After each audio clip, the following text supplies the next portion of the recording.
vamos, nesta noite, falar desse investigador que está inserido neste livro de Carlos Bernardo Loureiro, Os Investigadores da Alma e do Espírito, 5 séculos de pesquisas.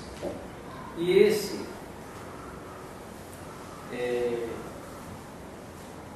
como assim dizer, memoriado de hoje, estamos sim enaltecendo a sua memória, até porque ele não foi diferente dos demais, por que não dizer, de todos, né?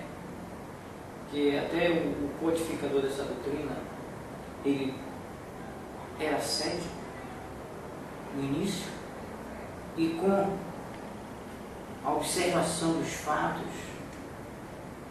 que contra ele não tem argumento, porque os fatos de estudo, se convenceu dessa realidade e se tornou esse bom senso encarnado que foi, que agora é um bom senso desencarnado. Então, Richard Hudson não foi diferente dos demais, de todos eles, que se deparou com os fenômenos e adentrou ao seu consultório de investigação, de pesquisa, de observação, para estudar os fenômenos, para se certificar realmente se o que vira e ouvira era realmente verdade ou fantasia, verdade ou ficção. E todos, sem exceção, se tornaram convencidos desta realidade, esclarecido. Claro, poucos, não vou dizer muitos não foram muitos, foram poucos dos que tiveram essa convicção que se retrataram, escreveram algo, dando o seu depoimento. A maioria se omitiram.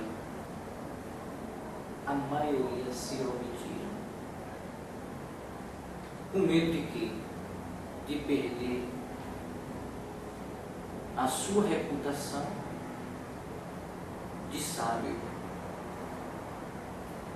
né? Acabou omitindo, nada escreveram. Outros até se arvorou a se rotular de inimigo, criando sistemas e mais sistemas, né? Hipóteses e mais hipóteses para negar esta realidade, né? Lá para o final mesmo, foi que acabou se certificando dos seus enganos, dos seus equívocos e dos seus erros, chegaram até falar algo, né? Chegou até falar algo. Outros até escreveram. Com Richard Hudson não foi diferente. Nós vamos apresentar esse trabalho que Carlos Bernardo preparou, que está neste livro, para a gente ter menção da sua capacidade intelectual, da sua capacidade de absorção, de observação, né? Para hoje merecer, hoje está fazendo essa homenagem, levando ao público, ao conhecimento de todos, a capacidade que foi esse homem, esses homens que está inserido aqui neste livro, todos grandes pensadores, todos grandes intelectuais, todos sábios, né? Haja visto que muitos desses, não obstante a sua negativa quando encarnado, muitos, para não dizer todos, porque tem alguns ainda aí que não veio fazer isso depois de desencarnado, se retratar. Mas a maioria veio. Tomou o médio, inclusive os médios que eles mesmos detestaram, que eles mesmos, né, denegriram quando estavam encarnados, e utilizou desse mesmo médio.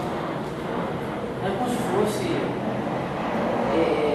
submeter ao localidade. É a lei divina. Pois é, você não esculhambou, você vai utilizar o que você esculhambou para você provar essa realidade que você tanto tentou negar. E Richard Wilson foi um deles. Assim como Michel Faraday foi outro. E escreveram, deixaram obras publicadas depois de desencarnado, né? Utilizaram os médios que eles mesmos detestaram, arrasaram, né? E utilizaram para desfazer nessa sua infelicidade. Essa que é a verdade. Richard Hudson nasceu em Melbourne, capital do estado de Vitória, Áustria, no ano de 1855 e desencarnou a 20 de dezembro de 1905 em Boston. Ele foi, segundo o pesquisador Donald Fodor, isso está na Enciclopédia da Ciência Psíquica, o mais apaixonado e o mais criterioso investigador, um homem de intelecto brilhante e altamente educado. O seu interesse pelas pesquisas psíquicas teve início na Austrália, em 1878. Hudson chega à Inglaterra, onde deu continuidade na Universidade de Cambridge aos seus estudos jurídicos. Participou ativamente da vida universitária, fundando, então, com um grupo de colegas, o Garnish Sociedade, entidade voltada principalmente para a investigação da fenomenologia supranormal. O seu nome aparece na primeira lista dos membros da Sociedade de Pesquisas Psíquicas, publicada no período de 1882 a 1923. Em 1885, 2 anos após a fundação da sociedade, Hudson assume uma cadeira no seleto conselho da sociedade. Em princípio, Hudson era extremamente cético em relação aos fenômenos psíquicos. Ele pensava, a priori, que todos os médios profissionais formavam uma quadrilha de enganadores.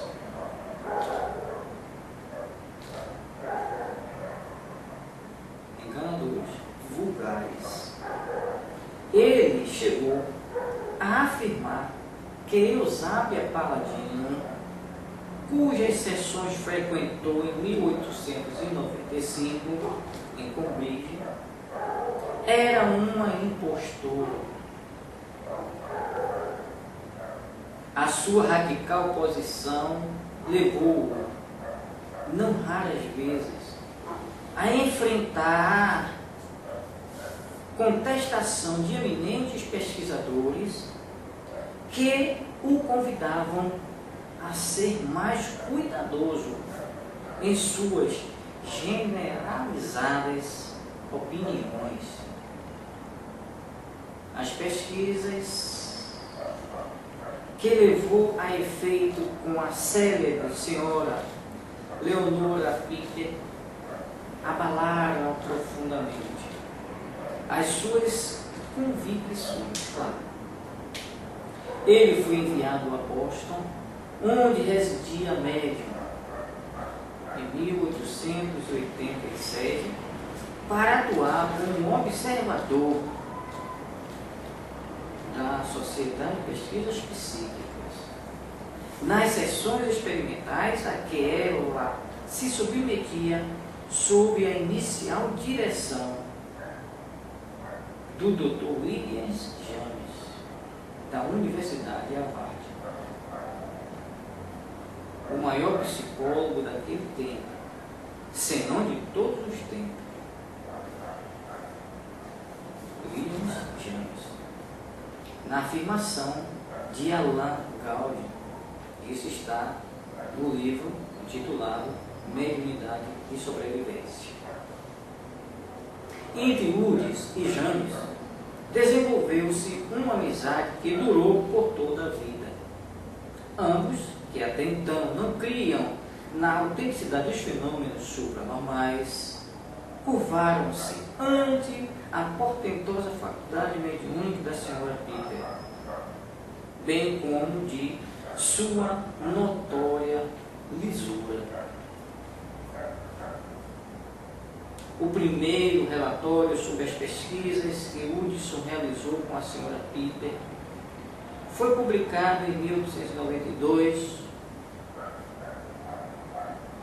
Durante as inúmeras sessões da senhora Piper, ocorreu intrigante incidente, cujos trâmites são mencionados. Quando Hudson era adolescente em Melbourne, ele se apaixonara por uma jovem e planejou casar-se com ela.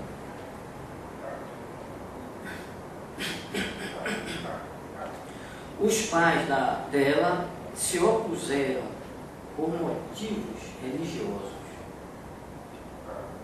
Hudson partiu para a Inglaterra e jamais se casou. Assumiu assim o celibato.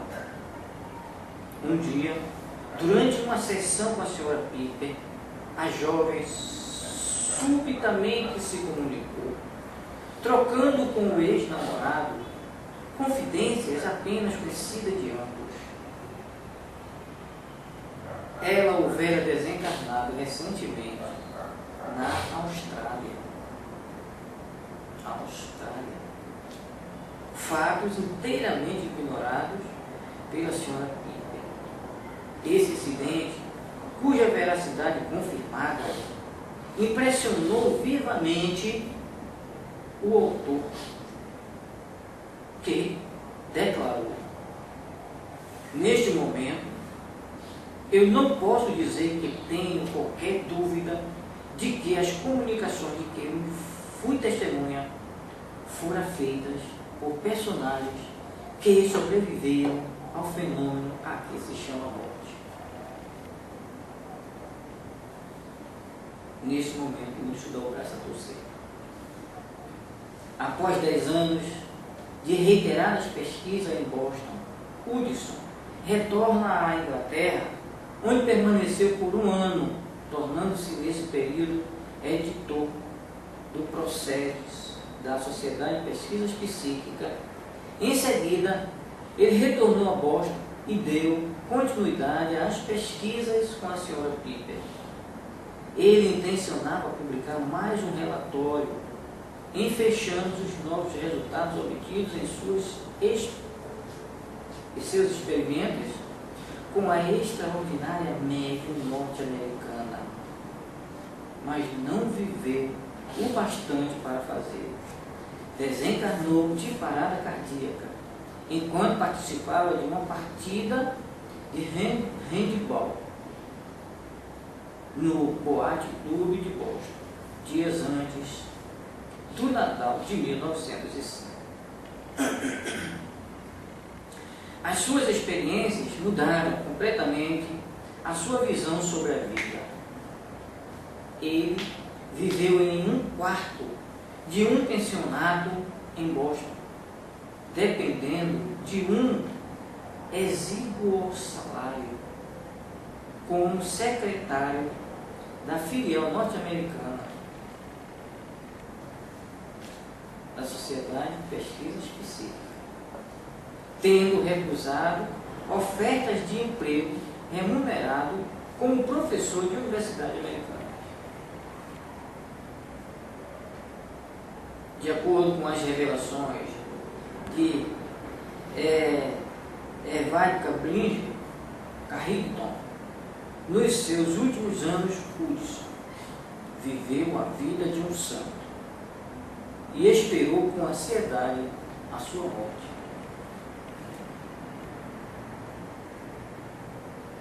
Essa foi a atitude de um homem que era cético.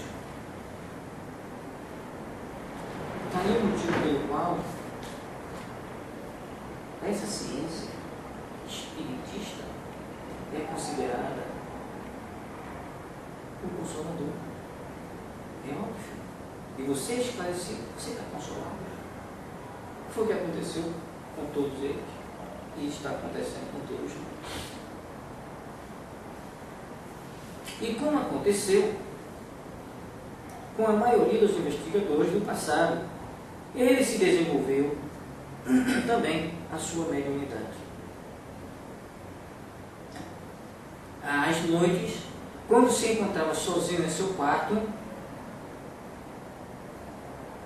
ele recebia comunicações em voz direta dos espíritos denominados Imperator e Rector, além de outros controles da senhora Piper.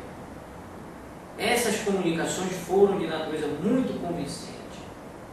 Poucas pessoas, porém, tiveram conhecimento deste intercâmbio direto com os invisíveis. O quarto não podia ser acessado por qualquer pessoa, a fim de não perturbar a sua atmosfera magnética. Esse é o motivo pelo qual nós aqui exigimos que aqui dentro não se fume e não se beba. Aqui dentro não quero ver palavrões. Por causa disso aqui. Por causa dessa atmosfera psíquica que é criada aqui por intermédio desse trabalho grandioso que a gente realiza e que será afetado com a substância química do fumo, do álcool e dos palavrões. E que muitos ainda ignoram, diga-se de passagem. O que tem bobagem para vocês que não estudam. Quem estuda vai ser. Porque realmente cria uma atmosfera psíquica perturbadora. A substância etílica do álcool, do fumo e das vibrações perturbadoras. É isso que acontece. Já não basta dos obsessores que chegam aqui e deixam, vocês mesmos já sabem, né? A porrada que vocês sentem, né? No somático. Já não bastam eles, né? Que os trabalhadores da casa se encarregam de ir fazer a sepsia psíquica, desfazendo os miasmas deixados por esses doentes que chegam aqui, que na verdade são doentes mesmo. São doentes mesmo. Né? Essa é a verdade. E eles têm esse trabalho de fazer. Não bastasse esses, ainda vem para trazer perturbação de substâncias que não faz mais parte da natureza do homem que tem um conhecimento da imortalidade da alma. Um homem se diz verdadeiro espírita, porque falso, pseudo espírita tem muitos aí, né? E não faltam desses que estão aí disputando as portas dos bares, dos carnavais da vida, das orgias, das mais diversificadas natureza se assemelhando a um homem ignorante, que desconhece isso. Ele que conhece isso, nós conhecemos, se portar desta forma, sabendo que ele traz grande prejuízo, essas substâncias, esses comportamentos.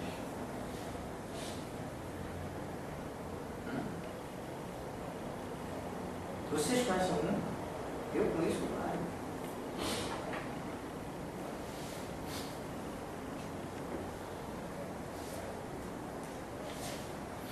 Ou eu estou mentindo? 8 dias após sua desencarnação, Hudson se manifesta em Londres, através da senhora Roland, pseudônimo, médio de escrita automática. As mensagens do ilustre pesquisador australiano continham citações enigmáticas, idênticas às que foram encontradas em seu diário pessoal. Entretanto, com o tempo, as comunicações do espírito Hudson se tornaram legíveis e extraordinariamente lúcidas, a ponto de merecerem graves observações do Dr. Frank Podmore, considerando-as autênticas. O até então cético autor, né? E ele era escritor de livro. Escreveu o livro em 1897, intitulado Estudo da pesquisa psíquica. Posteriormente, Hudson se comunica com James Hislop, autor da obra clássica, né, de uma das grandes obras clássicas do seu tempo. Hudson utilizava-se de uma jovem e ignorada médium, cuja portentosa faculdade medianímica fora objeto de demoradas discussões entre ambos os pesquisadores. De um lado, Hislop afirmava a autenticidade e veracidade dos poderes mediúnicos da jovem. Do outro lado, Hudson pondo-a sob suspeita de fraude. Ao transladar-se para o plano incorpóreo, verifica que o nobre professor de Nova York estava completamente correto. Ele, para se redimir de suas céticas suposições, fez questão de se comunicar através da jovem médium.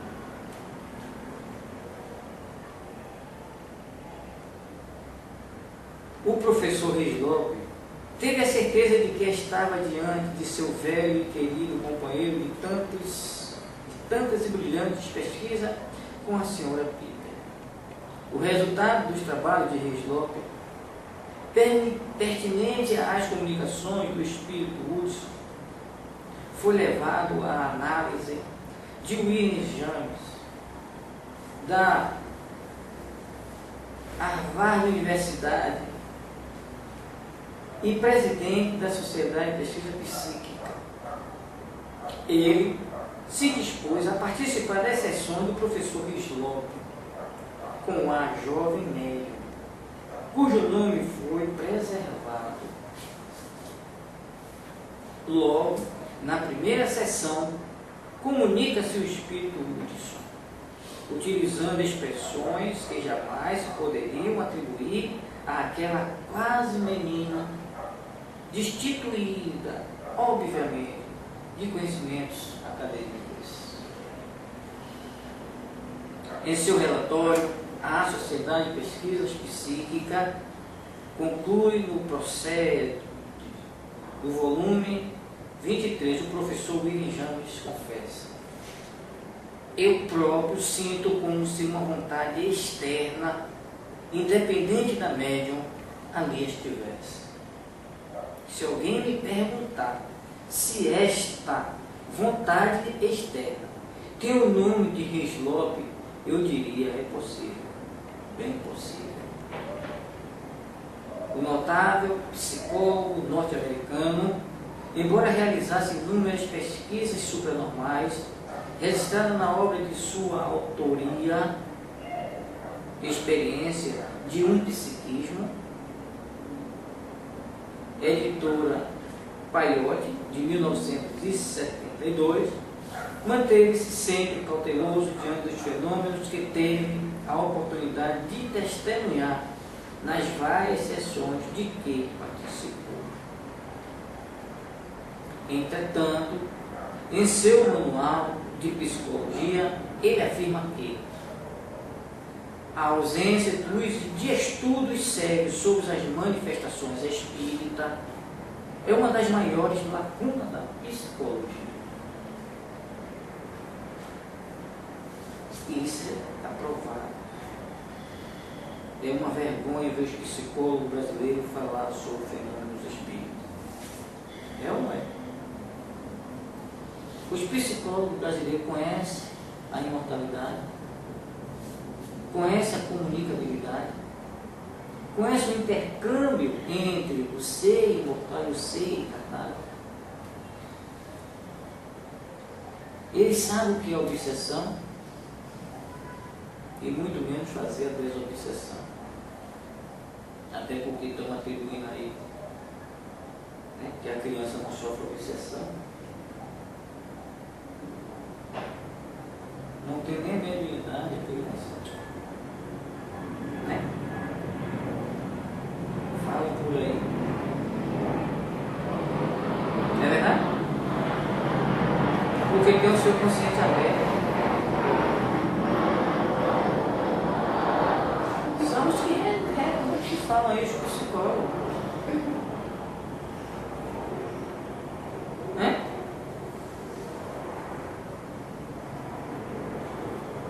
Escreveu René Sury, ainda bem, na introdução da experiência de um psiquista. Isso era um livro, é um livro. O temperamento de William James é um desmensurado amor pela realidade concreta e fluente. Uma aversão instintiva pelas facas cortantes e pelos cacifos numerados dos intelectualismos, resultante do pragmatismo de Peirce. As reflexões de Peirce conduziu-o a um empirismo radical, a um pluralismo hostil às mais unificadoras, às manias unificadoras do espírito. Pelo menos eu encontrei alguma coisa de bom saída de uso, ou melhor, de René Sury. Porque se você for pegar aquele tratar de metapsíquica dele, tu vai ver que coisa horrível. Ele arrasando os fenômenos, os médios. 1001 é o autor da prosopopéia. Todos os fenômenos espíritas se explicam pelo processo da prosopopéia. Isso é aquele criado por ele para explicar os fenômenos espíritas. Que na verdade só serviu para denegrir a intelectualidade dele. Pelo menos aqui fala do amigo algo bom. Né? A partir deste ponto de vista, considerava ele que os fenômenos sobrenormais seriam elementos rebeldes à organização regular do conjunto do cosmos, formas aberrantes, resto do caos original que não desapareceram da existência e que fazem hoje uma irrupção desconcertante num mundo submetido à lei. Esse foi o trabalho que foi desenvolvido por intermédio desse grande pesquisador. E hoje, mais que justamente, nós fazemos questão de homenagear a sua memória, seu intelecto, a sua inteligência, o que merece. Deixou aí um contributo da seu intelecto, da sua coragem, né? Da sua desenvoltura de inteligência, de saber em pesquisar esses fenômenos e deixar registrados como verdadeiro expoente das verdades cósmicas, assim como tantos outros do seu quilate. Vamos agora partir para a segunda parte das nossas atividades desta noite. E assim seja, porque assim Deus quer. Quando Deus quer, tudo vai.